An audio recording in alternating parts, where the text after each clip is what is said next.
Ugh. You gotta sit up tall. That's what I'm doing. It's uncomfortable. Yep, very uncomfortable. Very uncomfortable? Yeah. Gotta look over the camera though, huh? Yeah, but I don't look good for the camera, Well, that's what it is. Okay, you have stuff in your teeth. Don't look good for the camera. Where? Right there. Can't get it out.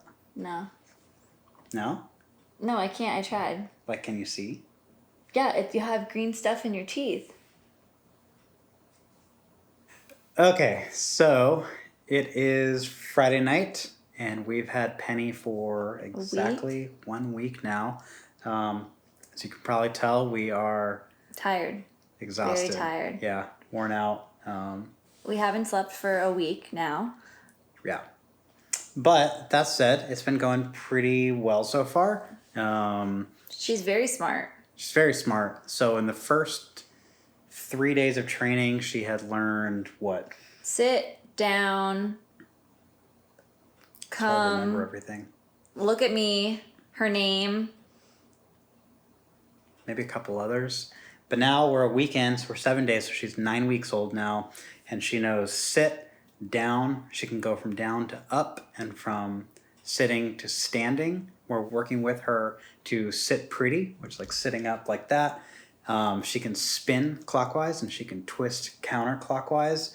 If you tell her to leave it, she won't pick something up. We had it on her paw. Yeah, we put treats on her paws and she's leaving it. She'll look at you and hold the focus. We taught her to stay. I think I was able to walk like 10, 15 feet from her and stand there for, 30 seconds. I don't think it was 10, 15 feet, but we're getting towards 10, 15 feet. Yeah, maybe like 6 feet. Yeah. So socially distancing. We'll cut that. We'll cut that in post. I don't even know what that means.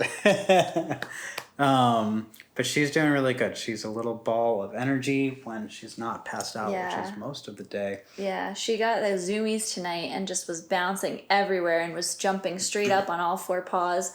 You missed that. You were doing something in the kitchen. I heard you screaming though. Yeah.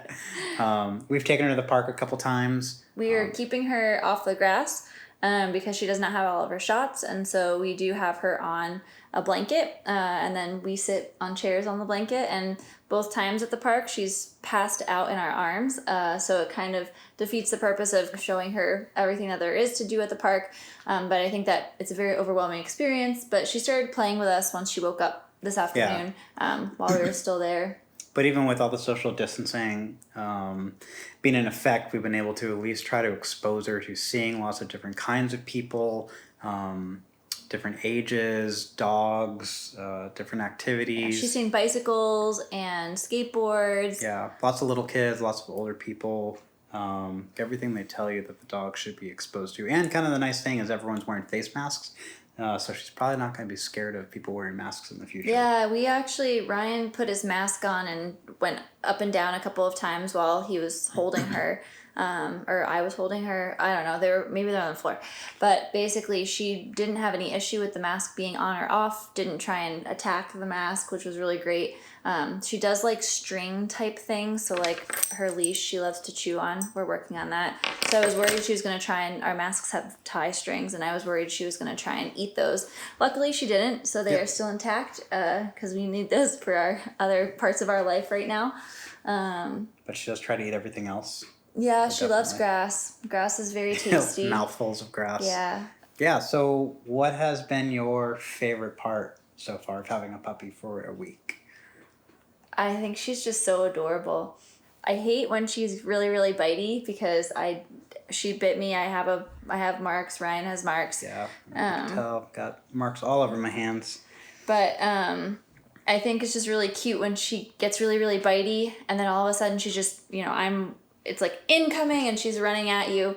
And so I'm like preparing myself to like shove a toy in her mouth so she doesn't bite me. And she just flops down in your lap and just passes out.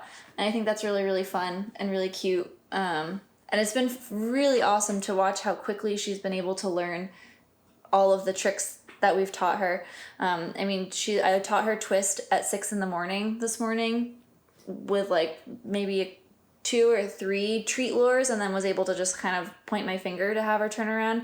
And then Ryan continued to work on her twist and her spin later today. And it's just been really, really cool and gratifying to see how when you really break the training steps down for each command that you want to teach them, that they can pick it up so much faster. I just remember having dogs growing up and them just like not getting it.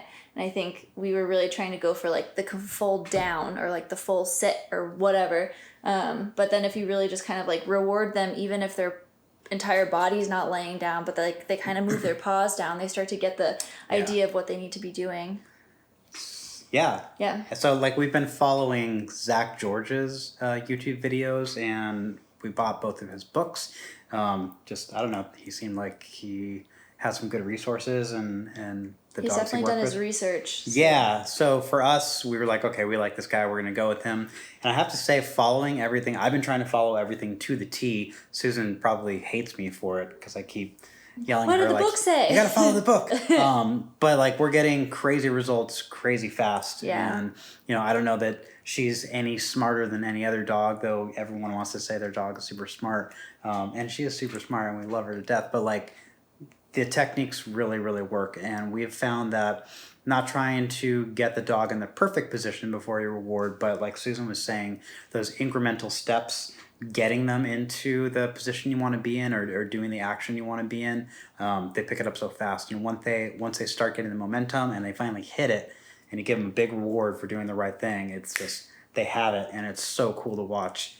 So I have to say, for me, I think the most fun part so far has been training. I didn't think I would enjoy it this much. I was seeing it more as a task that had to be done to have a well-behaved dog down the road.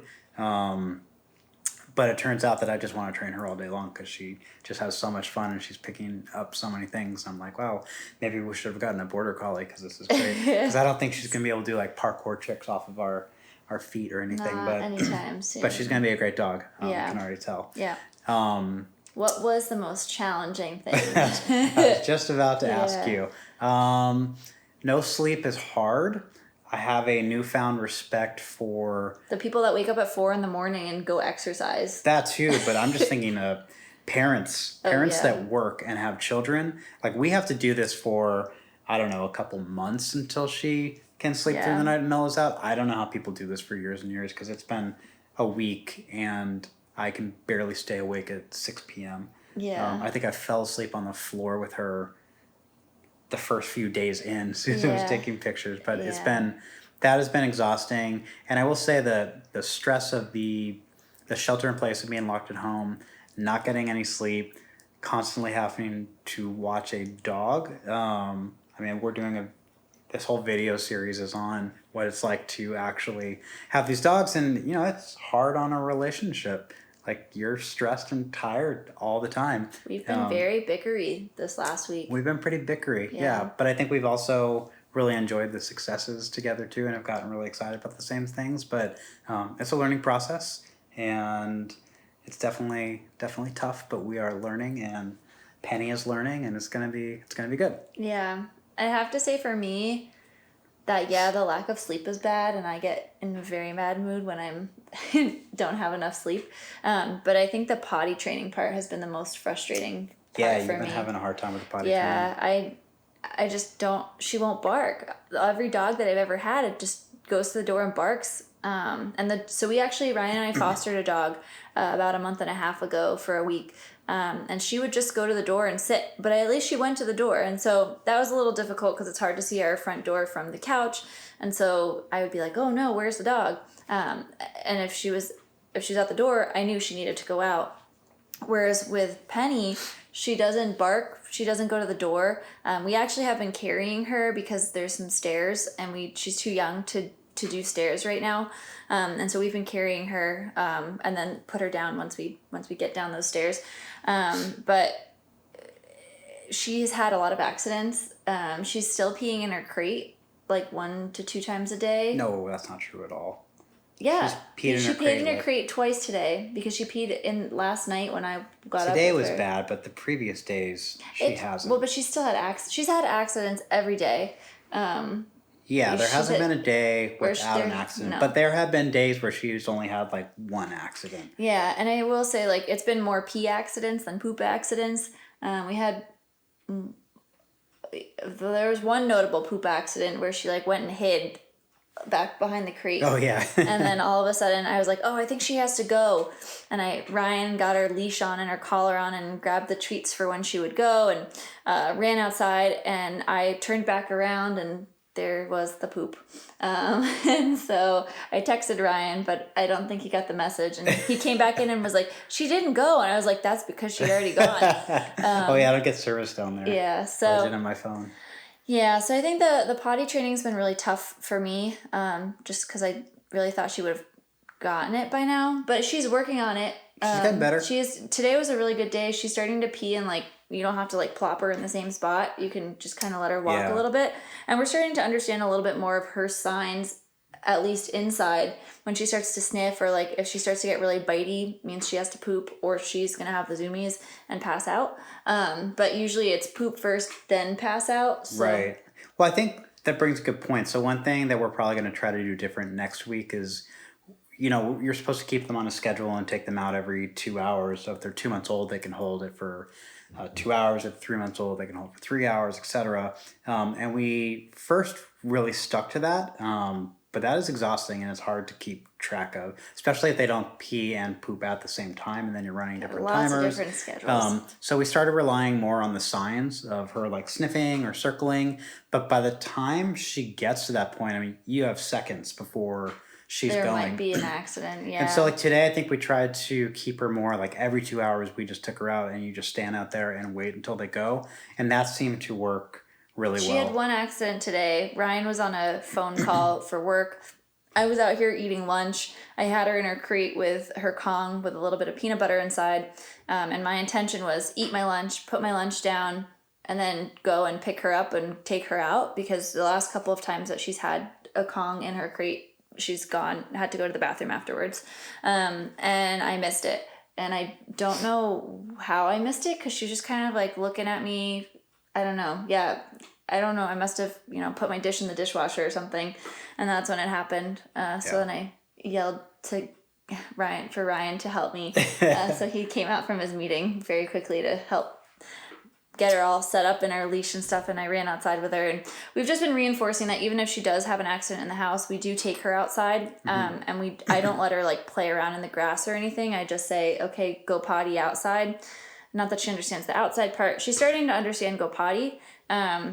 Because every time after she goes outside, we say, yes, good girl, like go potty. And so she's starting to associate that. We've also been giving her treats after she goes, because we weren't doing that. And I think that we were getting more accidents in the house at that point. And there was really no encouraging reason for her to go outside. But now she knows that if she does go outside, she gets a treat. And so we have done some reading where some dogs will fake it. And so I do check to make sure that there's like pee before I give her a treat. Or after. I've been out there at night and I don't have my phone on me, so I turn the little flashlight on. Oh, really? And I walk down in the ground trying to see if there's a wet spot. At like 3 a.m, I'm like, well, I hope she's not tugging or like telling me the wrong thing, lying to me. But I don't think at 3 a.m. she's thinking about that either. Yeah, I don't think an 8-week-old puppy's thinking about that. No. I don't know. I guess the moral of the story is she's still a puppy, and we've only had her for a week, and we're learning too. Yeah, potty training takes a little while. We were hoping it'd be a couple days, but clearly that's not the case. But that's okay. We rolled up all of our carpets, and we have hardwood floors, and we were expecting this. And yep. So it's much easier to clean up pee off a hardwood floor than a carpet. Yep, that is true. That is true. But we did actually, because we put hardwood floors, we also have noticed that she's been really slippery. So we had towels down the first couple of days, and then we remembered that we had a couple of shoe mats and rugs, like runner rugs for entryways, that we are not using in this place. And so we put those down on the floor in the living room. So our living room looks disgusting right now, but nobody's coming over because of the shelter in place. And so having the traction from the carpet really did help. And so she's chewing her bone right now. And so we actually did go online and order a larger carpet, just because the runner and the shoe mat wasn't big enough. Yeah. And I think that she could do more running, and you can definitely tell that when she has the traction, her confidence is higher. Oh yeah, And she does look, when she's doing training and stuff, she does try and maximize her surface area on the rugs. Yeah. So if you do have hardwood floors and you're worried about your rugs, I think, did we go Walmart or Target? Was it 4x6? I think it was Target. I think Yeah. Target, just a store like that. But we just got a 4x6 or a 5x6 latex backed rug, so it's non-slip. Just a cheap one that we know she's gonna pee on and chew up and destroy. I think it was like $40 or something. That definitely gives her some better footing, and she can run around and have fun, and we don't have to worry about her slipping or pulling a shoulder or something like that. Yeah, and so like this is not a rug that we are intending on keeping long term. It's just really to make sure that she can feel confident in whatever we're doing, and also just to, mostly for her. We're getting it for her. But we are not worried about it getting peed or pooped on. Hopefully that doesn't happen. But she has been, when the towel, we actually have also been putting towels on top of those rugs that we have on the floor right now. If we don't have a towel down on them, she does kind of try and eat them. So we are going to have to be really careful when the rug comes, that she's not trying to destroy the rug. Yeah, she chews everything when she gets excited. Yeah. But we're working on trying to distract her with other things and teach her what's appropriate to chew. That's going to take some time. Yeah, I think that one of the hard parts is like you have to be active the entire time. And so even when you just want to, if she's biting you, you have to think, what am I supposed to do here? We haven't been doing much of the biting, what are we supposed to be doing here kind of things. But I think this next week, Ryan started reading more of the book, and we should have a better understanding of what we need to be doing in the next couple of days with that, so that we can start that training too. Yeah. So it's definitely like not only is the dog getting trained, but we are also getting trained. Yeah. Which again kind of brings me back to like people with kids. I don't know how you do it, but I'm sure you learn a ton as they are learning a ton too. Yeah. If this is anything even close to resembling that. Yeah. Anything else? I don't know. We had a great first week. I'm so excited. I love golden retrievers. Yeah. Penny's beautiful. She is. She's very smart, lovable. Can't wait for her to stop biting. Can't wait for her to be potty trained. But I'm very happy that we decided to get a puppy. Me too. I had to do some convincing. So thank you. Thanks for convincing me. Yeah. But it's been awesome to see Ryan just get like so lit up every day when Penny does a trick. It gives me a reason to wake up in this shelter in place, because we have been stuck at home for over a month now. We're in the Bay Area, so we went on lockdown pretty early, and it is horrible. It's horrible. But we know it's really, really important to stay at home. So we have, we are allowed at parks, and so we do carry our masks with us because they recently put in an order that we should be wearing masks outside of the house. And that's why we practiced with Penny earlier in the week. But we just, we keep her at the park. And like I said, we're not interacting with people. We're just letting her see the sights at the park. But we have brought hand sanitizer with us in case anyone does want to interact with her, which we want to socialize her. So if that happens, it hasn't happened yet. Our plan is just to have people clean their hands. We'll keep our distance, but they're welcome to play with her and have fun. So if you see us in the park, please come and play with Penny. She would love to play with you. Yeah, and it's been fun to watch her interact with. We have a cat, as I'm sure you will see in this video. Oh yeah, Peter. And that has been slow going. We still have to teach her not to bite the cat. So Peter's finally becoming tolerant of being in the same room with her. Kind of. I caught him laying out here within like 10 feet of her today, I think, actually. And so when she's mellow around him, he does pretty well. But usually he'll be trying to walk into the kitchen or through one of the baby gates we have set up to eat, and she'll be following along behind him. And, she's a puppy, so she's very mouthy, and everything gets experienced through her mouth. So she'll sniff his tail and bite his tail, or sniff his leg and bite his leg, and he's not been too happy about that. No, but he has not hissed or hasn't hissed or spit or anything. Yeah. He booped her on the nose once when she cornered him. Yeah, you could tell there were no claws out. Yeah, no, I mean, we cut his claws super short before we got her. Yeah. And Peter's a pretty reserved cat, so it wasn't a full blown swing, but something I probably should have caught, but I wasn't there fast enough, but he booped her and she backed up a foot and they were fine. Yep. There was no hissing or anything. Yeah. So yeah, that'll be something to work on next week as well, and hopefully they'll be buddies as she grows up. I just want that picture of them both on the bed. Cuddled. Yeah. Yeah. We got the bed a week ago, and we had Peter laying on it so that his scent would get on it. And then unfortunately for him, fortunately for the dog, we gave the bed to the dog. And the dog, I think, is totally fine with Peter's scent. But once her scent was on, Peter was not, he won't touch the bed. Yeah. He won't. Ryan tried to have him be on the bed. You might also see this in the video. Tried to have him, like, force him on the bed and just into Ryan's lap. And he just didn't want to have anything. Nothing to do with it. No. Which I feel really bad about because that was, like, his bed for a week. A week or two. Yeah. Yeah, he loved it. Yeah. But hopefully he'll love it again. Yeah. Yeah. Okay, we're rambling. It's time for bed. Yeah. All right. Well, good night. Stay safe. See you next week. No, please cut that out. Cut that out. Yes. Cut that out. Oh my God. Please go away.